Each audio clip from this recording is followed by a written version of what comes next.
All right, I'm about to put you guys on to the best movie you've never heard of, and that's The French Connection. It came out in 1971. The sequel came out in 1975. They're both great. Now, a lot of people probably are like, oh, of course we know about this. How did you just find out about it recently? So, I'm only 27. I like movies from the 60s and 70s, maybe even the 50s, but I got a lot of time I got to make up on, and I'm just doing my best. So, I'm sure plenty of people do know about it. But this video is just for the people that were like me a week ago, that had not too much of an idea of what this was about. So the star of the show is Gene Hackman, and he plays a character named Popeye Doyle, and he just has a masterclass performance. So he's portraying a dedicated, I almost want to say obsessed NYPD officer that will stop at absolutely nothing until he finds Charnier, which is the villain in this movie. And so he wants to find Charnier, as well as the pounds and pounds of heroin that they've snuck in from France. I've seen a few Gene Hackman movies, but I definitely have quite a bit of work to do. With that being said, I've definitely seen enough to realize that this guy, he will go all out, do whatever it takes to make a movie a success, at least on his part. No matter what his role is asking him to do, he's willing to go above and beyond. Almost like a modern day Christian Bale. And one thing that sticks out is that Gene Hackman in this movie is not like this jacked, in shape, just eye candy.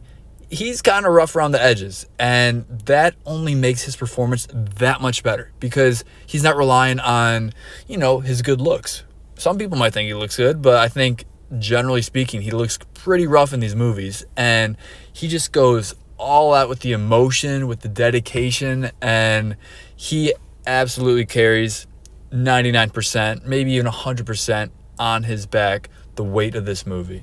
All right, so I want to talk about both The French Connection 1 and 2. So the first one, the film has this accelerated pace that just keeps you glued to the screen. For instance, the chase scenes, the following scenes on the New York streets, they're beautiful. It's like multiple times throughout the first one where Gene Hackman, as well as his sidekick, they're just trying to follow. There's definitely a detective word or a police word for it. I can't think of it off the top of my head, but essentially they'd walk across the street from who they're following and, a couple paces back to not make it look too suspicious.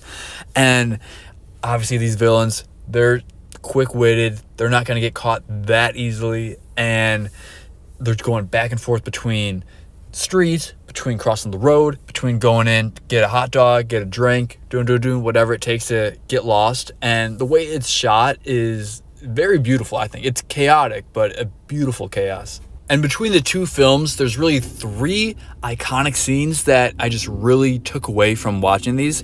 The first is from French Connection 1. It's the car/train chase, where obviously one of the bad guys is on the train that's elevated above the city, and then Gene Hackman is in just a random person's car trying to chase it, but from below. And it really offers this really awesome dynamic between Gene trying to understand where the train is in relation to him, meanwhile not crashing into any pedestrians, cars, or whatever that's right in front of him. And just one word to describe that chase is just disastrous. It's just all over the place.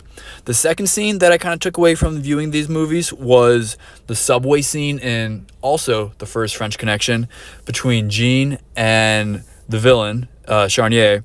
And it's kind of like a gotcha playing tag moment.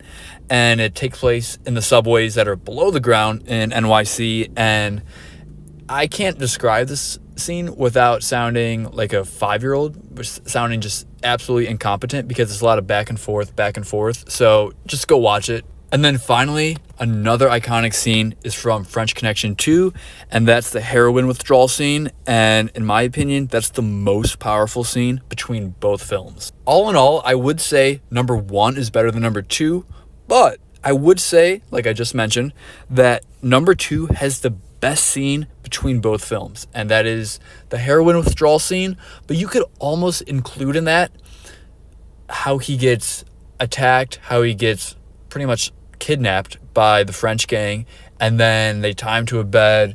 They pretty much force him to become a heroin addict to stop interfering with their dealings and, everything that they have to do. And then obviously the coming down of that addiction where he's pretty much wrapped up in a police cell trying to get sobered.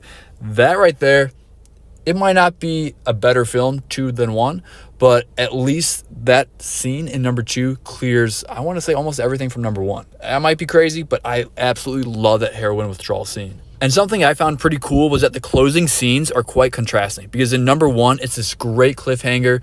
You hear a gunshot, screen goes dark. Number 2 offers a bit more solace, which was nice.